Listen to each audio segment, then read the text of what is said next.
Common scoters are a very common duck throughout the world, probably the fourth commonest duck in the world, but there's a small population nesting in Scotland and Ireland, and it's one of Scotland's rarest breeding birds.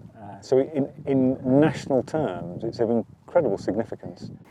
And their numbers have been declining for quite a number of years now, so there's a real concern about that and a real interest in finding out what the issues are for this bird, and to see if we can do anything to help and improve its lot for the future. So with so few scoters around on these breeding lochs, I spend 6 weeks to 2 months in the first part of the spring and summer trying to find nests. And with there being so few on these great big lochs that are 12, 15 kilometres long, it really is like looking for a needle in a haystack. But that makes it all the more exciting when you finally get one. The more I get to know the common scoter, the more interested I am in it.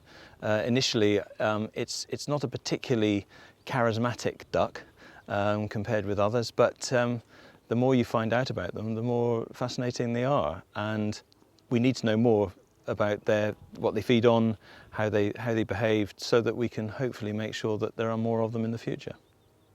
The West Highlands of Scotland, low densities of population, low levels of pollution, low levels of people to disturb these things, as near to a wild state as you can possibly get. I think that's the main reason some of the species, including the bird that we're talking about, the Scoter, is hanging on in these areas.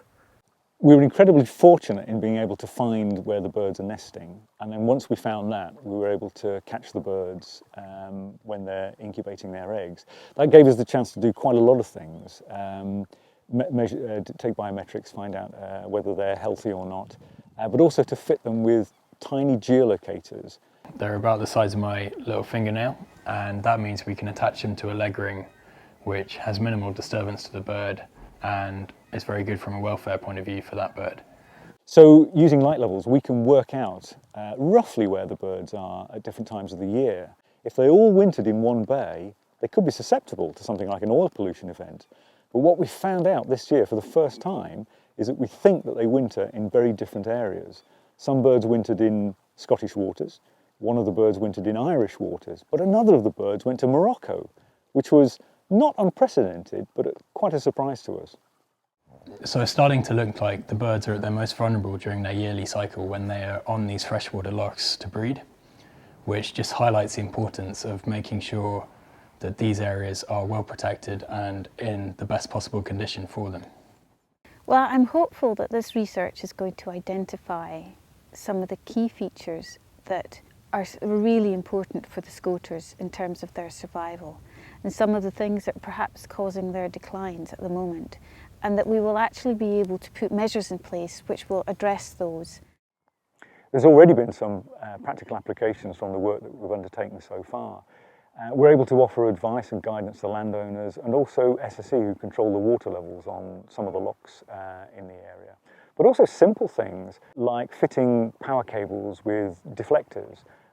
The last thing that we want are birds being susceptible to flying into power cables when they can easily be adapted so that they pose less of a threat to the birds.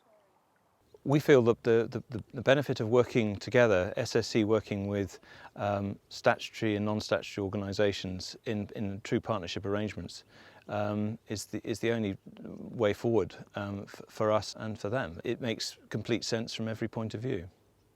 So we're using the evidence we're picking up from this project as to what the ideal nesting habitat is and how we can manipulate the future habitats for the birds.